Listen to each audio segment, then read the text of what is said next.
Olá, o programa Gente que Fala está começando a partir de agora pela 365, a sua rádio de todos os dias, pela UTV, a TV da internet. Nossas redes sociais também já estão no ar, Instagram, Facebook, tem o nosso canal no YouTube.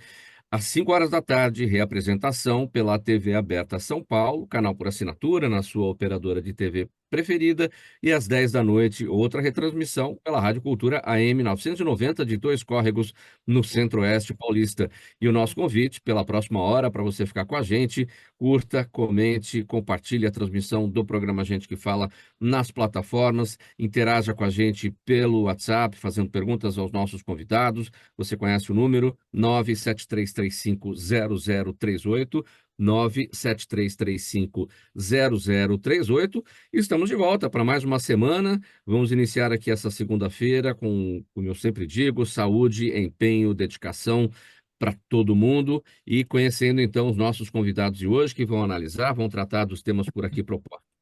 Elias Tavares, cientista político, especialista em marketing político e organização partidária. Bem-vindo aqui com a gente, Elias. Como é que você está?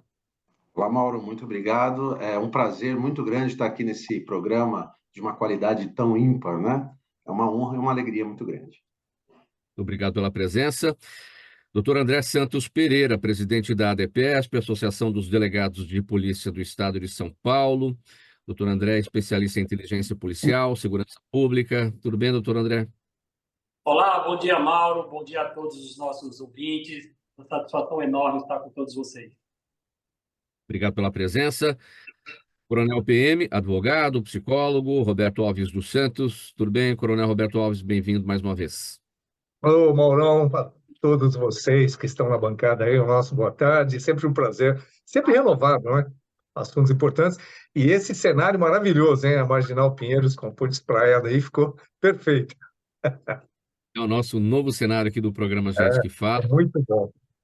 Muito legal, muito bacana. Obrigado, Coronel Roberto Alves, pela presença, por colaborar sempre com a gente e também sempre com a gente o Tony Mastales, ator, publicitário, diretor e criador de estratégias de marketing político. Como é que você está, Tony? Tudo bem, Mauro? Uma alegria estar aqui mais uma vez. Aqui. Boa tarde ao Elias, ao André, ao Coronel Roberto. Tenho certeza que vou aprender muito com esses caras. Vamos lá, primeiro assunto da semana que dominou o noticiário nos últimos dias, especialmente ontem, porque foi dia de eleição na Venezuela. O Conselho Nacional Eleitoral da Venezuela, controlado por autoridades chavistas, declarou Nicolás Maduro vencedor das eleições presidenciais de domingo, após uma apuração lenta e sob acusações de irregularidades pela oposição. Os líderes opositores rejeitaram o resultado e afirmaram que Edmundo González Urrutia venceu com 70% dos votos. A votação ainda não foi certificada por observadores do Centro Caster, da ONU, e enfrentou pressão diplomática de países sul-americanos, europeus e dos Estados Unidos por uma auditoria dos resultados. O pleito foi marcado por mudanças constantes de regras e alegações de fraude, incluindo a paralisação da transmissão dos resultados pelo Conselho Nacional Eleitoral da Venezuela. Eu começo esse assunto com quem entende de todas essas questões. Muito bem, Elias Tavares, cientista político. Elias, quem venceu a eleição na Venezuela? Olha, essa é a pergunta que o mundo inteiro quer saber, né, Mauro? Antes de mais nada, também aqui agradecer a participação dos amigos aí, o Tônio, o Coronel Roberto, o doutor André, mais uma vez a você, Mauro, e mais uma vez obrigado pela oportunidade. A gente precisa analisar alguns pontos de vista com relação à questão da Venezuela. Primeiro de tudo, ao comparecimento, né? Eu começo analisando pelo comparecimento. A gente teve um comparecimento muito pequeno, né? Primeiro que as eleições lá, elas não são obrigatórias como as nossas eleições aqui no Brasil. A gente teve um comparecimento lá de aproximadamente 59%, ou seja, a gente tem 20 milhões, né? A Venezuela tem 20 milhões de eleitores, aproximadamente 12 milhões de pessoas compareceram às urnas. Então, assim, já começa por aí, né? Uma grande abstenção por parte da população da Venezuela e que, evidentemente, isso pode se alterar muito um resultado de uma eleição, né? Mas não é o que a gente viu no caso da Venezuela. A gente viu pesquisas eleitorais mostrando o contrário, mostrando Nicolás Maduro perdendo a eleição aí desde o período chavismo, né? A primeira vez que isso acontece. E aconteceu algo muito estranho, né? No meio da madrugada, uma eleição, apuração polêmica, tinha hora que era divulgado, tinha hora que não era, né? Assim, os nervos à flor da pele, e ali no meio da madrugada se declara Nicolás Maduro eleito para mais 6 anos, né? As eleições da Venezuela são pelo período de 6 anos, então eleito aí até o final de 2030, começo de 2031. O que mais me espanta, Mauro, aí, foi justamente o Itamaraty, que até agora não se pronunciou oficialmente. Saiu ainda há pouco, até um pouquinho antes da gente entrar, eu estava acompanhando, saiu uma nota muito ali, né, em cima do muro, falando, olha, a gente quer olhar as atas, a gente quer enxergar ali como é que foi, mas a gente percebe que só o Brasil não se manifestou de forma mais contundente, o que é ruim, né? A gente, evidentemente, é quem nos representa, o Itamaraty. Então, você vê, né, o presidente do Chile falou que via com muita preocupação, o secretário dos Estados Unidos, o Blinken, colocou que é uma grave e preocupante o resultado que foi colocado na Venezuela, e eu acho que a gente tem ainda muita coisa para rolar aí debaixo dessa ponte, debaixo dessa afirmação de eleição do Nicolás Maduro. Então, respondendo a sua pergunta, acho que ninguém consegue responder quem foi que venceu na Venezuela, haja visto aí que as coisas não estão claras o suficiente.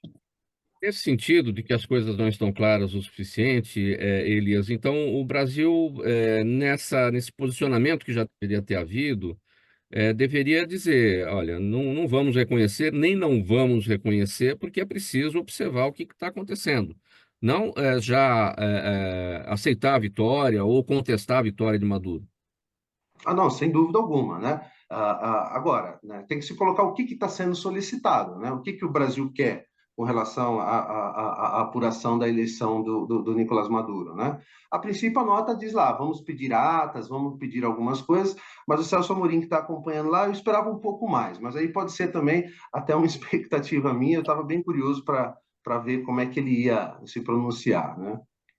Observadores internacionais, o Centro Carter, terão condições de chegar a uma conclusão sobre o resultado, se está correto, se não está correto, se houve fraude ou não? Olha, na verdade, conclusões eu acredito que chegam, né? Agora precisa ver como é que será aceito isso, né? Você tem uma oposição que coloca que houve fraude, etc., e também que precisa vir, né? Infelizmente, o ônus da prova ela recai muito a quem está acusando, né? Então, assim, precisa, assim, de fato, a oposição, que é a maior interessada, apresentar indícios de fraude das eleições, até porque a gente lembra que o Nicolás Maduro ele menciona as eleições do Brasil, né, como sendo uma eleição também que pode ter fraude, a gente tem essa tese aqui também, né? Então, assim, a gente vai ver, por isso que eu falo, que vai se a posse seria só no ano que vem. Então, eu acredito que durante esse período que nos resta aí, né, quase 6 meses, vai ser momentos de bastante conflito. Eu acho que essa confusão ela está só começando. Tony Mastaler, quero falar com você a respeito de pesquisas eleitorais. A despeito de todas essas dúvidas que pairam sobre o processo venezuelano, o processo eleitoral, o que se via nos dias anteriores é que as pesquisas eleitorais mostravam que a oposição tinha 70% dos votos contra 30% de Maduro. Agora, aí você vê um resultado desta forma e você para analisar que o voto lá não é obrigatório, então muita gente tinha intenção de ir, não foi, muita gente tinha, aliás, esteve, não conseguiu votar, a gente verificou isso também, né? Muita gente foi até os locais de votação, não conseguiu votar. Então, uma coisa é a pesquisa que traduz a intenção de voto, outra coisa é o voto de fato na urna. Isso muda tudo, né? Muda, mas eu vou aproveitar e pegar um pouquinho o pedaço aqui do meu amigo Elias e vou dizer, não sei também quem ganhou, mas quem perdeu foi o povo venezuelano. Eu conheço a Venezuela desde a época pré-Chaves, país maravilhoso, fantástico, forte. Não venham me dizer que a eleição, alguém vota no Maduro, exceção de uma curriola de lambe ali para ele, aquilo está matando aquele povo, mais de 50% abaixo da linha de pobreza. Imagina-se que ele seria aclamado. Ora, sabe, esse mundo aqui está precisando de uma dose de verdade, para parar um pouco de palhaçada. O que vai acontecer ali é simplesmente nada, porque ele tem o poder, o exército está com ele, as cortes estão com ele e acabou. O que ele faz, e aí sim eu vejo uma vergonha no nosso governo de não se posicionar republicanamente, sabe? E digo mais, que é terrível. O Maduro acabou de fazer um desserviço para toda a esquerda na América Latina. Quer dizer, e ninguém da esquerda vai falar nada? Quer dizer, são todos palhaços de um mau teatro de fantoches? Ora, as pessoas ali morrem por violência, e aí ele está querendo dizer ao povo, com as dancinhas dele, multimilionário, atacado e já incriminado como narcotraficante. Este é o presidente que as pessoas vão fazer? Sinceramente, Maurão, não dá. Precisa parar. O mundo precisa voltar a uma coisa de falar, peraí, ninguém é palhaço, o cara tem o direito de fazer o que quer? Não tem. Alguém precisa eliminar esse cara e voltar à vida ao normal. Os venezuelanos merecem isso, sabe? É isso que eu tenho a dizer. Me desculpe até. Coronel Roberto Alves, quem venceu as eleições na Venezuela?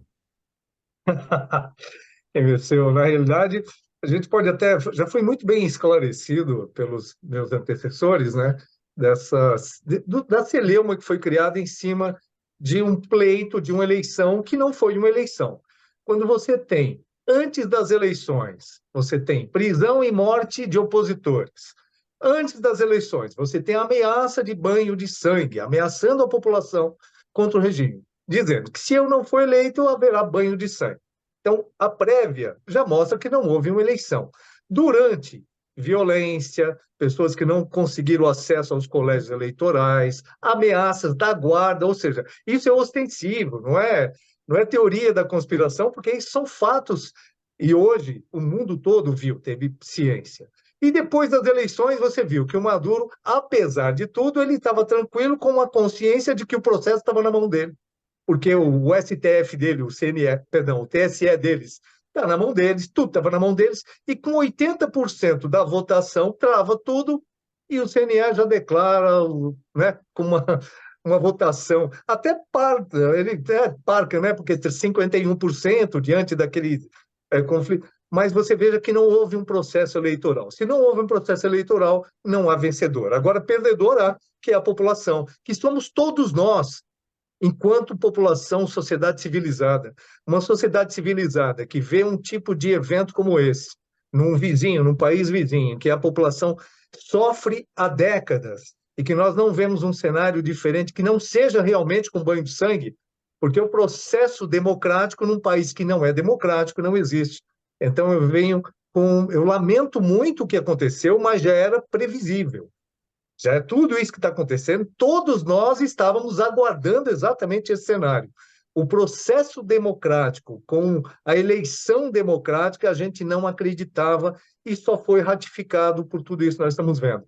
O Maduro tem o exército, tem as forças a seu favor, e ele pouco se lixa com a opinião mundial. Ele está pouco se lixando porque ele vive no mundinho dele, a família já está protegida, e ele está para a guerra, não está preocupado com democracia, é uma ditadura, e é isso que nós vemos. Só que aí vem o lado brasileiro. Amigos muito próximos, Lula e Maduro, reconhecidamente, como é que o Brasil se posiciona? Porque não é um posicionamento do Brasil, nação, povo brasileiro. É um posicionamento de um governo que não vai refletir o que o brasileiro acredita e vê tudo que está acontecendo. Doutor André Santos, sua análise sobre o tema Venezuela, eleições na Venezuela. Olha, uma eleição conturbada. Desde o início, nós temos um processo extremamente conturbado. Como bem foi dito aí pelos colegas, nós temos diversos eventos, né, que indicam a utilização de força, repressão a opositores, mudanças do jogo, do jogo eleitoral, ou seja, no que tange à legislação, durante, né, mudança das regras do jogo com o jogo em andamento. E nós temos o próprio dia do sufrágio, um dia extremamente difícil, né, com indicações aí de que houve repressão, inclusive utilização de força por parte do próprio Estado no que tange ao processo. Então, é difícil de nós termos, dentro de um cenário desse, uma possibilidade de afirmar um resultado legítimo para a eleição do Maduro. Como bem foi dito por você, Mauro, a ONU ainda não se posicionou, né? Não houve ainda a verificação por parte de organismos internacionais independentes, mas tudo que nós temos hoje de elementos, né, de indicativos, é de que essa eleição aí realmente não demonstra uma eleição legítima, né, do Maduro num primeiro momento.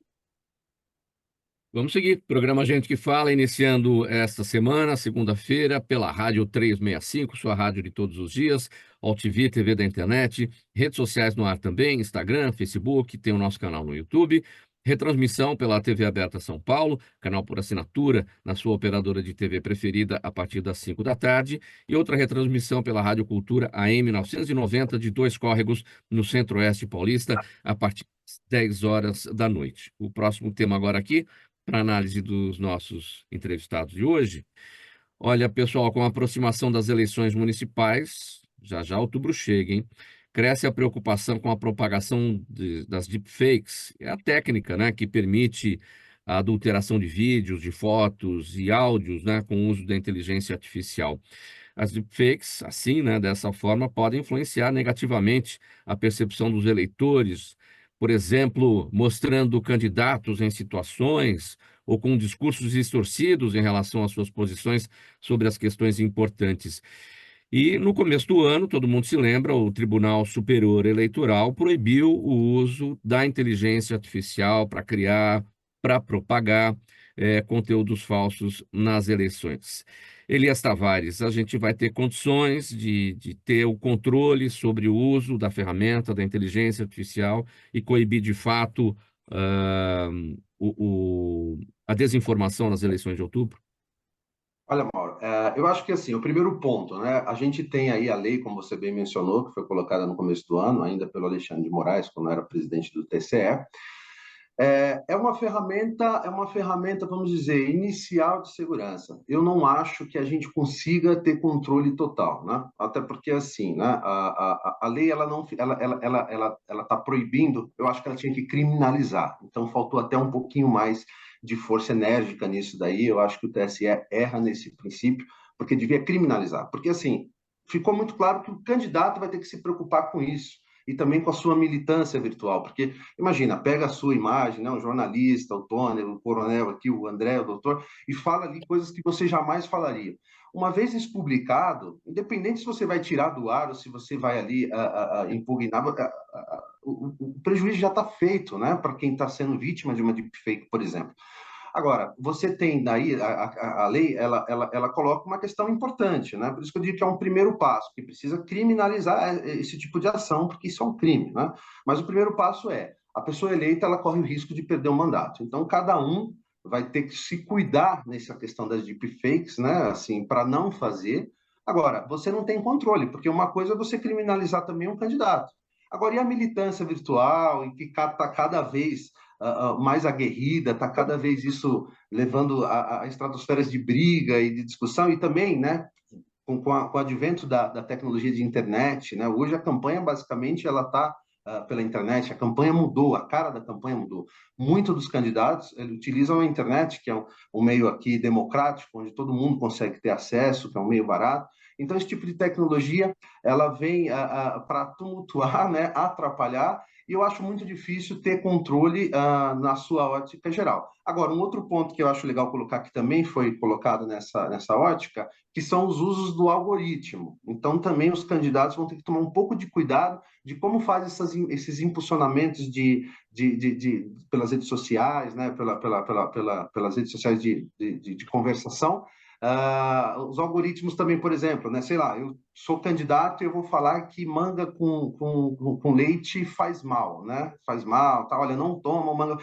Isso não tem nada a ver com a eleição. Se o TRE eu fizer um discurso desse e esse vídeo pegar proporções muito grandes, o TRE pode entender que eu tive uma vantagem eleitoral fora do contexto político, né? Então isso também é um ponto positivo, porque a gente vê que cada vez mais as pautas políticas elas têm colocado. Agora, o que a gente pode fazer, né? O eleitor ele deve sim enxergar ali uma deepfake ou um uso de algoritmo de forma errada, ele deve denunciar para o TSE. Os candidatos fazem muito isso, né? Geralmente os candidatos um denunciam o outro. Mas eu acho que essa eleição precisa ter ali os eleitores também tendo essa participação de denúncia para a gente ter um processo justo e democrático. Tony Mastaler, processo justo e democrático. Isso leva a uma consciência, uma conscientização a respeito de tudo isso. Então, temos lei, temos normas. Agora, acreditar que isso vai funcionar. O André, o Elias falou em criminalização, né, Tony? Você vai criminalizar um candidato, ele venceu e aí se confirmou que teve o uso de deepfake, aí ele vai perder o mandato. Muito difícil isso, né?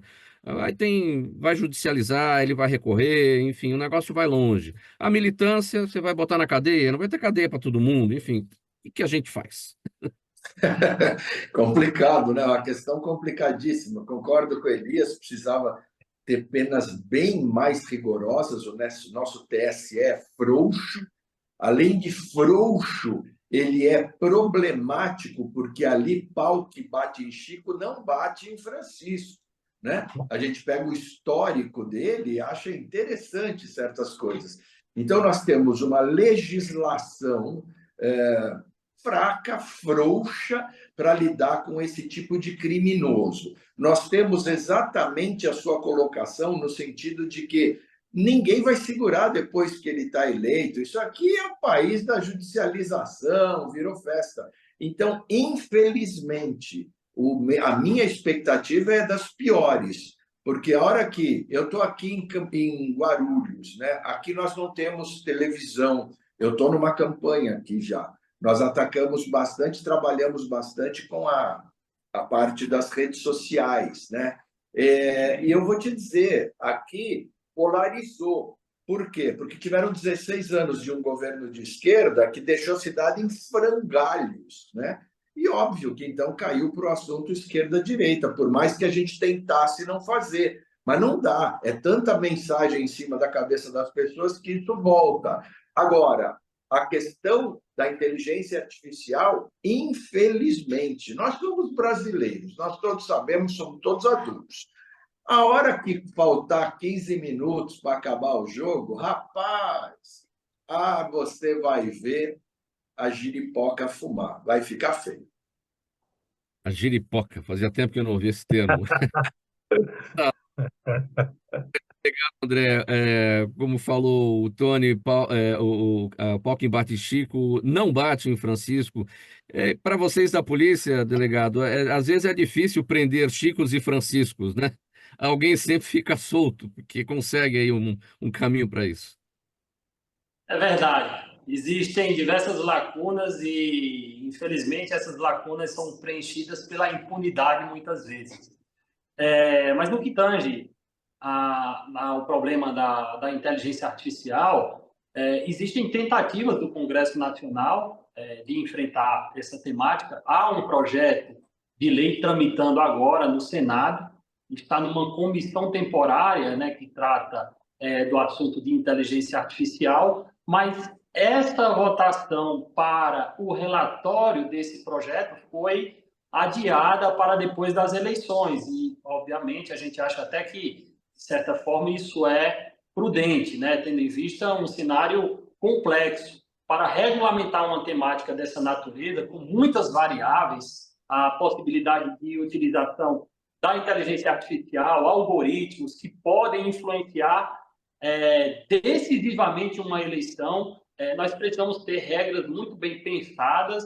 E o que nós temos atualmente são tentativas, né, dos tribunais superiores, do Tribunal Superior Eleitoral, de regulamentar a matéria, mas de uma maneira ainda muito incipiente e que nós vamos ter aí realmente ficar ao sabor de decisões judiciais no que tange a esse tema durante essas eleições, né? Não existe uma consolidação normativa legal que possa trazer parâmetros aí para a gente se balizar em relação a esse tema. Coronel Roberto Alves, sua análise sobre o tema nas eleições de 2024. Vai ser uma grande guerra cibernética, né? Como o mundo hoje vive em guerra cibernética. Mas a questão do TSE, dos TRS, criar regulação, regulamento, legislação, isso aí pouco importa. O que importa é quem julga, não é o arcabouço legislativo que existe, que já existe, pena para tudo. Agora, de cada 100 homicídios, o crime doloso contra a vida, menos de 2% gera inquérito, com processo, com todo o procedimento legal, com condenação e cumprimento da pena. Então, se nós falamos de um crime, o mais gravoso do sistema, e ninguém se sente punido pela existência de leis e cada vez mais leis, imagine num processo eleitoral. Então, pouco importa se vai criar uma punição, porque quem julga é que vai acabar direcionando a punição, não a lei. E isso é muito ruim. Nós temos pessoas inelegíveis sem terem cometido crimes e temos pessoas eleitas que são contumazes em cometimento de crimes. Então, o que eu vejo, sinceramente, hoje nós vemos o caos, né? E a teoria do caos é reconhecida, não tem jeito. Não se acredita em nada, por quê? Porque o que nós temos do dia a dia, o que nos respalda, são situações que não nos confortam, são situações que não atendem ao senso médio comum. O processo da deepfake, ninguém sabe sequer o que é deepfake, como é que é construída. As pessoas não vão saber lidar com esse processo. Então, os candidatos vão ter que contratar empresas, se quiserem um mínimo de suporte, não tem recurso para isso, ou seja, o mais fraco sempre acaba perecendo, e nós vamos ver depois, como está acontecendo na Venezuela agora, pouco importa a eleição, o que importa é quem apura. Então, a deepfake pouco vai influenciar nesse processo conturbado. Vamos seguir com o assunto eleições municipais que se aproximam aí, estão batendo a porta, eleições de outubro, e o marketing político nessa história toda, que antes era visto como uma ferramenta auxiliar nas propagandas políticas, não é, gente? Tornou-se um protagonista entre os candidatos na disputa pela preferência do eleitor. A complexidade da sociedade, a fragmentação do eleitorado e a disputa acirrada por cada voto impulsionaram uma sofisticação sem precedentes nas estratégias de comunicação e persuasão. E estudos cada vez mais profundos, não é, Tony, a respeito desse tema, né? Como elaborar estratégias de comunicação e marketing político.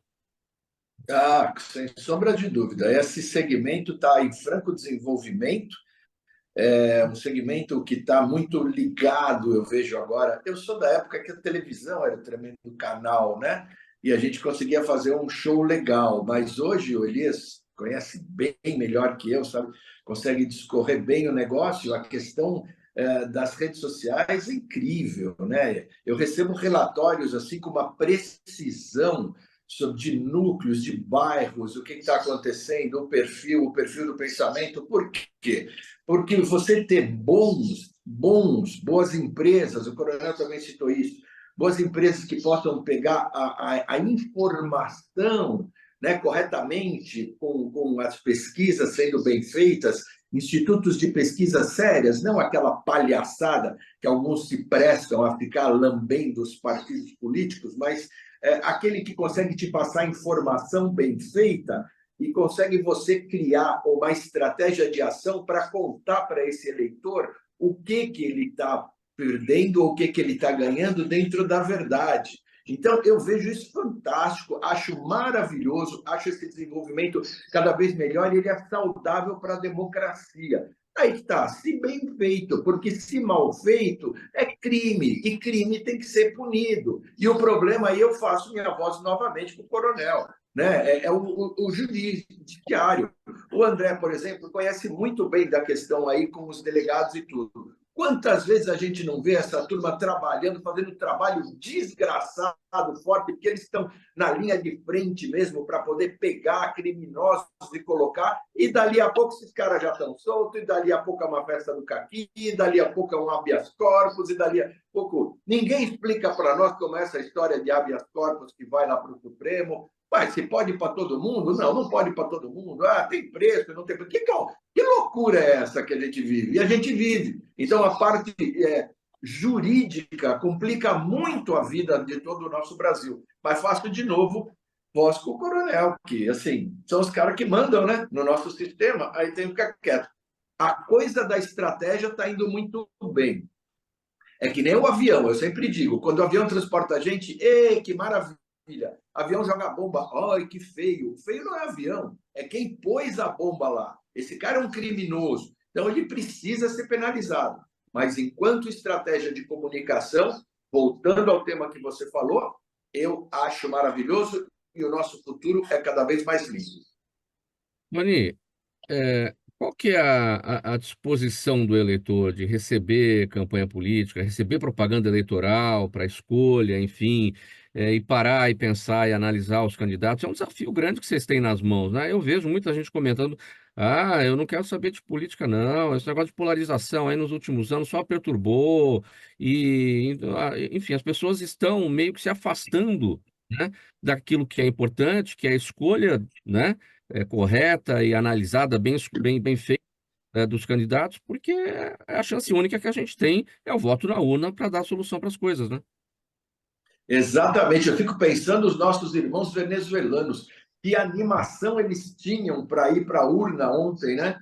Olhavam e falavam, meu Deus, estão achando que esse cara vai? Tem os mais esperançosos e românticos como eu, que vão, né? Mas ficam assim. Agora, com certeza, Mauro, o estudo em cima de você buscar qual janelinha é a janelinha onde eu posso falar com esse cara para que ele possa minimamente olhar, e normalmente eu não começo com política, eu começo com outro assunto, para depois ele chegar à conclusão e ver uma mensagem. Isso é um trabalho extremamente árduo, porque as pessoas estão decepcionadas com a questão política, decepcionadas. Então, isso só atrapalha. Mas volto a dizer, o que você, Mauro, mencionou da questão da estratégia, das ferramentas e tudo, são coisas maravilhosas para a democracia, para voltar a esse cara ter um brilho, para ele entender que o filho e o neto dele podem ter uma vida um pouco melhor se ele olhar para esse lado, sem radicalismos, mas com considerações que ele acredita justas, e todo mundo tem esse direito de acreditar suas coisas, né? Mas ali é o caminho, é você indo buscar esse cara e fazendo. É uma função nossa, enquanto sociedade, fazer com que a política seja interessante para eles. Agora, que a classe política não tenha ajudado, vamos combinar que não tem ajudado, né? Elias, quais são as ferramentas, as estratégias de marketing político para buscar especialmente o voto do jovem eleitor, ou do eleitor jovem, aquele que o Tony falou a respeito do que era a campanha na televisão? O jovem não vê televisão, muito menos o horário eleitoral gratuito, né? Enfim, então como chegar no jovem e fazer ele refletir enfim, construir esse jovem para que ele tenha consciência em relação ao voto? Claro.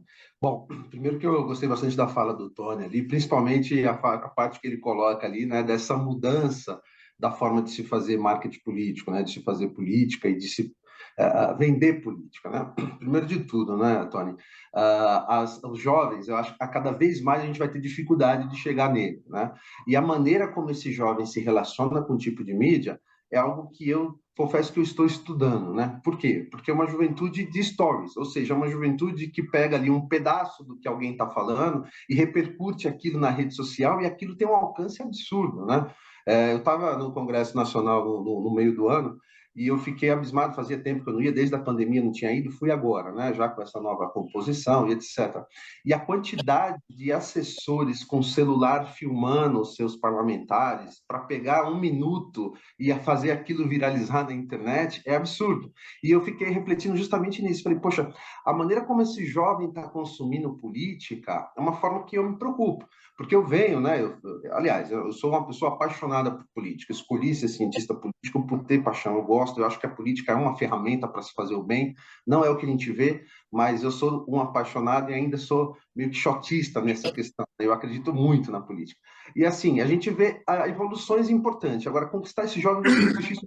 É um jovem muito rápido, é um jovem que consome informação, às vezes, de 1 minuto, e aquilo, às vezes, até se torna verdade. Não estou falando que a gente não tem críticos, né? Eu estou falando da maneira como está sendo desenrolada a campanha e a maneira como você vê a quantidade de influencers que estão tomando conta. E é legal, isso aí é um movimento que eu acho interessantíssimo, porque você está tendo pessoas que têm condições de chegar a um parlamento que antes não teriam, né? Como o Tony colocou aqui, a televisão era o principal ponto de entrada de um candidato, dele se apresentar e etc. Tanto que isso era moeda de coligação, até hoje é um pouco assim, né? Mas cada vez está perdendo mais força, né? Haja visto, a gente colocou, o Geraldo Alckmin foi o candidato em 2018 que mais teve coligação, porque se pensava numa campanha gigante na televisão.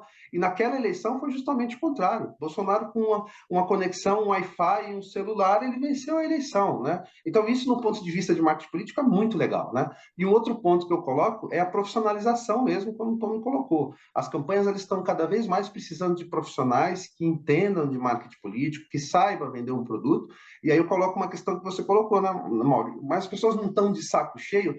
É esse o exercício que um marqueteiro político tem que fazer, né? Eu tenho uma pessoa que eu estou ajudando aqui na cidade de São Paulo, vereador, que ele já queria começar a colocar propostas. Eu falei, cara, não faz isso. Não é o momento. Ninguém está com paciência para ouvir ninguém falar de proposta nesse momento. Agora é o momento da empatia, de você mostrar quem você é, de onde você vem, a sua origem, o que você já fez para poder criar essa sintonia, para depois, no momento certo, na hora que cair a ficha, falar, opa, temos eleições, temos que escolher vereador, temos que escolher prefeito, a pessoa tem um pouco mais de simpatia para poder ser receptiva, né? Mas o grande desafio é esse, é saber de que forma que a gente consegue construir eleitores conscientes, haja visto que o mundo está muito rápido, né? Muito bem, vamos avançar para o próximo tópico aqui no programa Gente que Fala, pela 365, sua rádio de todos os dias, AltV, TV da internet, redes sociais também no ar, Instagram, Facebook, o nosso canal no YouTube, tem a retransmissão pela TV Aberta São Paulo, canal por assinatura na sua operadora de TV preferida, às 5 da tarde e às 10 da noite, retransmissão pela Rádio Cultura AM 990, de Dois Córregos, no Centro-Oeste paulista. Gente, a gente exauriu aqui a questão das eleições, vamos mudar a página, vamos falar de polícia. Porque o nitazeno é uma substância com alto efeito analgésico, foi encontrado em drogas sintéticas apreendidas na cidade de São Paulo, de acordo com pesquisadores da Universidade de São Paulo e da Unicamp.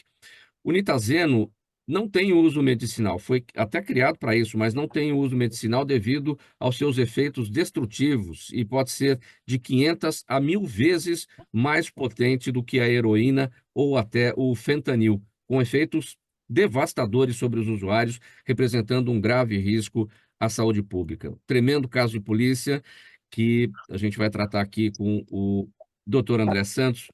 Como é que a inteligência tem trabalhado para poder atuar nessa questão e encontrar, enfim, os responsáveis aí pelo uso dessa substância, né, de efeito analgésico nas drogas? São as drogas chamadas drogas K, não é, doutor André? O nitazeno, primeiro, ele é uma droga que foi criada em laboratório lá pelos idos de 1950, desenvolvida para servir como analgésico, mas nunca foi utilizada nem na medicina, nem na veterinária, em razão do seu poder destrutivo. Mas essa droga ela foi reinventada ou reutilizada recentemente para o uso recreativo entre aspas, né? Para utilizar como droga mesmo. Então, países nos Estados Unidos, países europeus e países asiáticos desenvolvem essas drogas em laboratório e essa droga está chegando aqui no Brasil. O combate a princípio, é no sentido de evitar que essa droga chegue aqui. E dentro desse contexto, a gente precisa trabalhar com inteligência policial e trabalhar de maneira integrada, acima de tudo. Polícia Federal e os órgãos de controle, de fiscalização dos portos, aeroportos, precisam trabalhar de maneira muito forte para evitar que essa droga chegue. Mas mesmo essa droga chegando aqui no Brasil, precisa ser combatida e, óbvio, com uma investigação qualificada. A gente precisa ter um olhar para a investigação, para a inteligência policial. Nós não vamos evitar a disseminação dessa droga com um policiamento ostensivo abordando pessoas na rua. Nós precisamos realizar um trabalho realmente focado na criminalidade organizada, que é quem traz essa droga, e essa droga ela é misturada em outras substâncias, como você bem citou aí, Mauro, a droga K, que é aquela droga que causa um efeito zumbi nos usuários, né? Então, são situações extremamente alarmantes, né, que estão sendo introduzidas aqui no contexto da utilização de drogas no Brasil, e o nitazeno aí tem esse poder destrutivo aí avassalador. Eu costumo dizer o seguinte, olha, se a droga K causa um efeito zumbi nas pessoas, o nitazeno pode fazer a pessoa simplesmente sumir, porque o usuário ele deixa de se alimentar, ele deixa de dormir, ele fica simplesmente paralisado, ele deixa de existir enquanto ser humano. Delegado André, o que se sabe a respeito, porque a gente ouve informações, né? Por exemplo, o próprio crime organizado não seria a favor disso, do nitazeno ou da droga K, porque mata o usuário. O que o crime quer? A presença do usuário comprando droga, consumindo droga. O que a polícia tem de informação a respeito disso? O crime quer lucro, pouco importa se vai matar ou não. Se o crime tivesse preocupado, obviamente que ele estabeleceria mecanismos de controle para que essas substâncias não fossem utilizadas. O que o crime organizado quer é o lucro. Então, se você tem a droga K hoje com uma possibilidade de aquisição baixa e a sua distribuição fácil e fazendo uma dependência rápida em relação aos usuários, isso vai ser explorado pelo crime organizado. O nitazeno ele vem introduzido tanto na droga K como em outras drogas também. Ele pode ser misturado em outras drogas, causa um efeito analgésico muito forte, então é extremamente viciante. Então, tudo vai depender da questão de oferta e procura. Se você tem pessoas consumindo, buscando cada vez mais esse tipo de droga e o valor vai diminuindo, você vai ter o crime organizado aí explorando esse mercado. E isso independentemente de matar ou não o usuário. Fosse assim, a gente já tinha extirpado alguns tipos de drogas mais fortes e ficado só com as drogas mais leves, entre aspas, ou drogas naturais, como é o caso da maconha. Coronel Roberto Alves, sobre o ponto apresentado pelo delegado André, da necessidade de trabalhar com inteligência. Claro, se a Polícia Militar fizer a repressão, ela vai encontrar, evidentemente, mas não é isso que vai dar o resultado definitivo. Vai ser sempre um enxugar-gelo, né? Enfim, trabalho de inteligência entre as polícias, né? Isso é fundamental, tanto a Polícia Militar quanto a Polícia Civil. Sua análise, coronel. Primeiro que as polícias de uma forma geral, Polícia Militar, Polícia Civil, Polícia Federal, as polícias municipais, que hoje nós já podemos considerar como polícias também, não tem mais o que a inteligência identificar. Você identifica de onde vem, você identifica de quem vem. Estou falando em drogas em geral. Todas as drogas, nós temos um país, continente, cujas fronteiras, as que são fiscalizadas, não têm uma fiscalização adequada. E tem uma quantidade muito grande de acessos ao país que não tem fiscalização. Não tem inteligência que dê conta. Você tem que trabalhar com a inteligência, mas com a repressão. Quando você vai na contramão do processo, que é estimulando o consumo de droga, porque quando você tem uma decisão do judiciário que facilita e estimula o consumo de uma determinada droga, que é a maconha, é uma porta, um portal para o consumo de qualquer droga. A maconha in natura é raridade, você já tem uma maconha sintetizada, ela é quase que sintética, potencializada, que pode ser composta de vários outros componentes, como essas drogas mais nefastas. Como o doutor falou sabiamente, o crime organizado, ele não se importa com o usuário. Dentro da sua estrutura, ele inibe o consumo, ele quer o trabalhador consciente e tal, mas ele quer quanto mais consumidores, melhor. Então, quando você vê um cenário em que a estrutura, a cúpula do Brasil, decide que consumo de drogas é algo que você deve relevar, aí vem para as polícias. Como é que a polícia combate algo que está sendo amenizado, atenuado? Chega uma hora que você, olha, por mais que eu faça, não adianta, você cria um cenário contrário ao combate. Então, enquanto a sociedade não se conscientizar, veja bem, nós temos um número da população decrescente em relação ao consumo de cigarro. Depois que foi proibido, tal, é o item mais contrabandeado, não falta cigarro, mas a quantidade de consumidores tem diminuído ano a ano, porque é tão ruim que as pessoas com bom senso médio comum decidem se afastar. Agora, por imposição do Estado, por ação do Estado, seja repressiva ou preventiva, nós não vamos encontrar efeitos rápidos, efeitos imediatos como nós desejamos. Então, essa droga, como tantas outras que já tem no nosso mercado, você vai hoje no centro de São Paulo, você já vê drogas absurdas, a população está definhando, está desaparecendo. É uma coisa terrível, revoltante. Até mais uma droga. O problema é o contexto, é a consciência. Se você acha que algum tipo de droga não é tão ruim, que outra é ruim, e fica fazendo esse trabalho, a população fica cada vez mais confusa, e a população confusa fica curiosa, e o curioso é que se inicia no consumo de drogas, qualquer que seja a droga, ou quaisquer que sejam essas drogas. Então, não é trabalho de inteligência. Tem, a gente sabe de onde vem, sabe para onde vai, mas aí o traficante está solto, os portos estão aí, tem drogas devolvidas. Pô, como é que você pode devolver droga, cara? Como é que você pode devolver droga para o traficante? Como é que você pode devolver bens para o traficante que conseguiu esses bens por meio de drogas? Pouco importa o tipo de droga, o problema é conceitual e não está com as polícias. A polícia só, como você disse, é aquele paninho de prato enxugando gelo. Não vai resolver, por maior ou melhor a inteligência que seja. Porque eu digo para você, como conhecedor de causa, as inteligências policiais de todas as polícias são extraordinárias, mas só ter a informação não resolve. Coronel, vamos pegar por um outro viés nesse tema, a questão comportamental.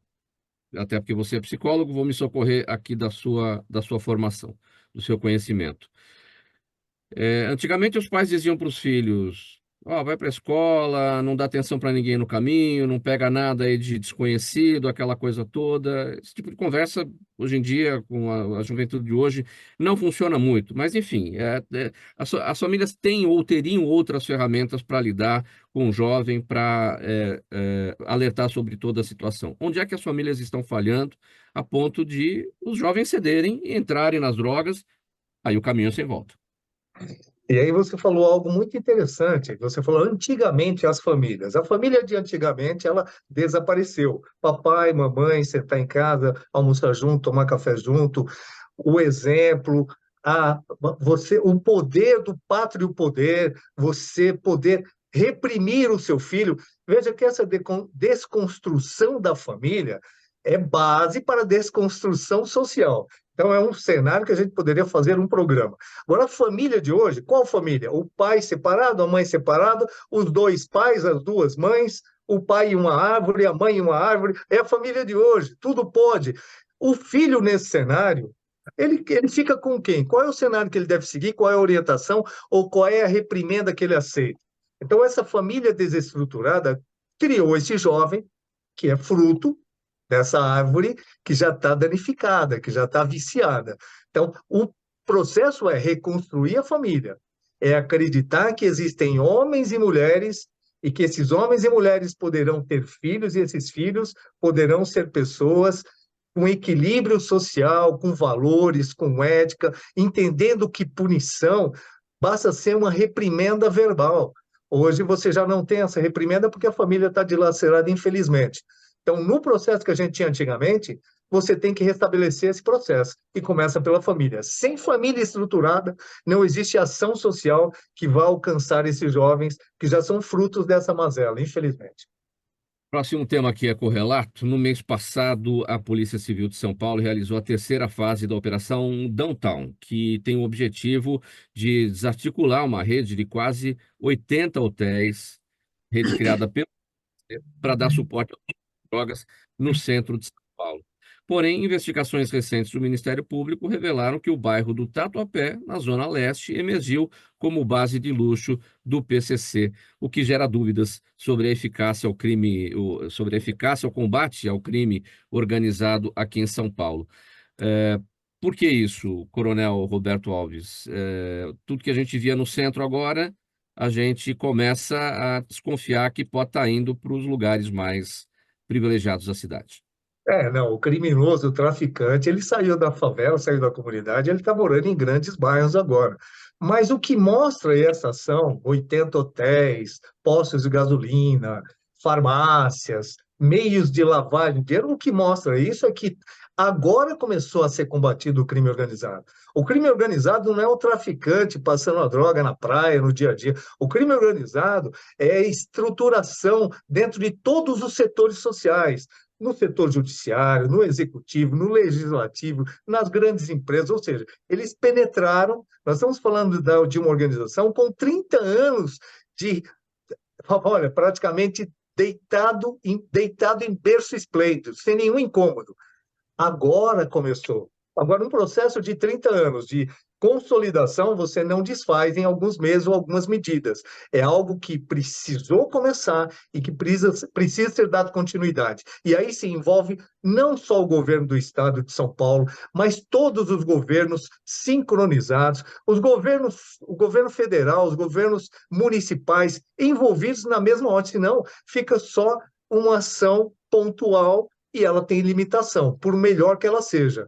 Os danos, por menores que nós possamos aceitar, eles são imensos, porque quando você está tranquilo, um empurrão te derruba. Então, começou com um empurrão e o crime organizado já está incomodado, porque hoje a inteligência, aí sim, a inteligência, as informações vêm até de fora, porque o PCC já está em mais de 26 países. Então, a informação já chegou de fora, o combate vai ser mais agressivo, e eu só posso parabenizar o governo do Estado de São Paulo, que pela primeira vez em décadas se posiciona contra o crime organizado, não contra algumas ações de crimes organizados. Delegado André, o que a gente precisa é de um plano integrado federal, né, e discutido, bem discutido com todo o país, com todos os governadores, né, mas é muito difícil essa situação, né, com relação a muitos pontos de vista ideológicos que são colocados em relação a isso, enfim, em um país tão grande, com realidades diferentes em cada uma das regiões, não? Exato. A gente parte sempre da questão da polarização, e a polarização na segurança pública é um desserviço para a sociedade brasileira.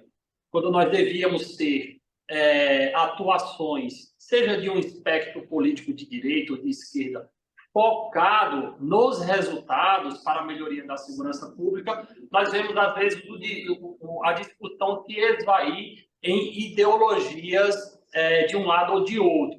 O que é que eu quero dizer com isso? A gente vê agora, recentemente, um movimento do governo federal de apresentar uma PEC, a PEC da segurança pública, que traria a constitucionalização do SUS, ou seja, é como se fosse o nosso sistema único de saúde e nós tivéssemos um sistema único de segurança pública e colocássemos isso lá na Constituição. Isso já existe hoje por lei, desde 2018, não vem sendo implementado da forma como deveria ser, ou seja, para estabelecer a cooperação, a integração, um trabalho conjunto entre todos os entes políticos, né, conforme o coronel bem citou, União, estados, municípios, todo mundo trabalhando junto contra a criminalidade organizada, mas isso já existe por meio de lei, não foi implementado. O governo federal agora busca fazer com que isso seja realizado, fixando na Constituição Federal. Mas a pergunta que fica nós temos outras normas constitucionais que não são cumpridas. Se colocar o SUS na Constituição, a gente vai ter o cumprimento? realmente desse trabalho integrado, ou nós precisamos ter uma convergência com base em consenso. Qual é o consenso atual na segurança pública? Que a gente tem que trabalhar junto. O segundo consenso é que a gente tem que asfixiar o crime organizado, que é o que vem sendo feito aqui no estado de São Paulo e em outros estados também. E também um trabalho realizado pela Polícia Federal já de algum tempo. Portanto, a gente precisa, primeiro, partir do consenso, trabalhar os dissensos de maneira progressiva e trabalhando essas divergências e deixar de lado essa problemática do direito à esquerda. A gente precisa realmente trabalhar unido para combater o crime organizado e evitar com que ele tome conta aí da nossa sociedade, aí, como vem fazendo.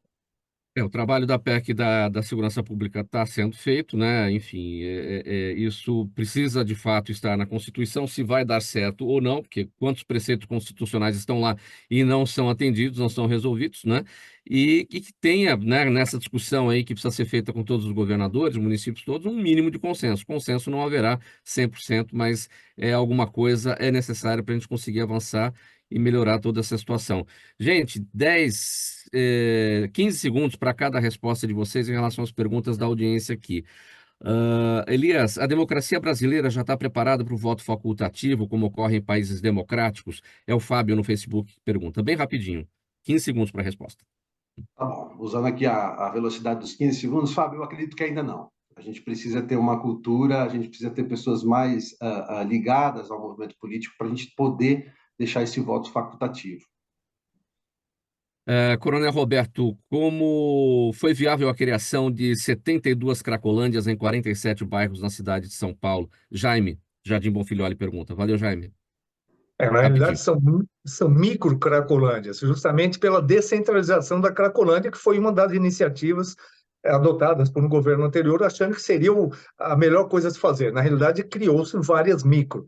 E já viu-se agora que o resultado foi catastrófico e que a concentração do problema para uma solução mais bem feita é o que deve ser realizado, o que está acontecendo agora. Doutor André, Paulo Márcio no Instagram, qual a sua posição sobre as câmeras nas fardas dos PMs e que podem ser controladas pelo próprio PM, né, o funcionamento dessas câmeras? A gente precisa ter um mecanismo híbrido aí de controle. O policial militar deve desacionar a câmera no momento em que ele vai fazer uma necessidade ou que ele vai fazer uma refeição, mas nós precisamos ter alguém controlando o acionamento dessa câmera de maneira externa, justamente para ter um controle da atividade policial e até mesmo para a defesa futura desse policial durante uma ocorrência. Muito bem, gente. Olha, o nosso tempo aqui já esgotado. Vamos colocar um ponto final nessa edição do programa Gente que Fala de hoje. O agradecimento a todos aqui pelas presenças. O Elias Tavares, cientista político, especialista em marketing político e organização partidária. Dr. André Santos Pereira, delegado, presidente da Associação dos Delegados de Polícia do Estado de São Paulo, especialista em inteligência policial e segurança pública. O Coronel PM, advogado e psicólogo Roberto Alves dos Santos, e o Tony Mastales, ator, publicitário, diretor e criador de estratégias de marketing político. Muito obrigado pela presença de cada um. A gente espera recebê-los aqui numa próxima oportunidade para outras conversas. Programa Gente que Fala, a realização da ABCOM, há 23 anos no ar. Apresentação minha, Mauro Friesman. Pauta e redação, Luiz Ferro. Zenilda Salvato é a nossa diretora de produção. O jornalista Fausto Camunha é o nosso diretor-geral. E você aí do outro lado, espectador, internauta, ouvinte, a razão da nossa presença aqui todos os dias. A gente volta amanhã com a edição de terça-feira do programa Gente que Fala.